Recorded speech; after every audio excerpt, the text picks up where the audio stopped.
ஹாய்ங்க. நான் அப்படியே உட்காந்து ஷார்ட்ஸ் தான் பார்த்துட்ருந்தேன். இந்த சம்மருக்கு ஃபோன் எடுத்தாலே ஜூஸ் வீடியோவாக தான் ட்ரெண்டிங் ஆகிட்டு இருக்குது.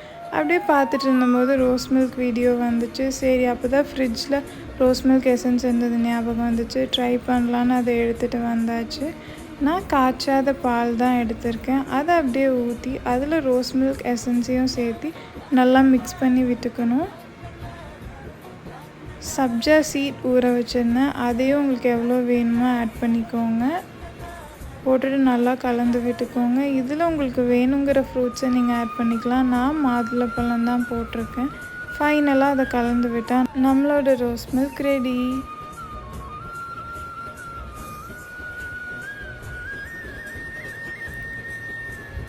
ரோஸ் மில்க் ரொம்பவுமே சூப்பராக இருந்துச்சு. நீங்களும் இதை ட்ரை பண்ணி பாருங்கள். இந்த வீடியோ பிடிச்சிருந்தால் லைக் பண்ணுங்கள். நம்ம சேனலை மறக்காமல் சப்ஸ்கிரைப் பண்ணுங்கள். பாய்.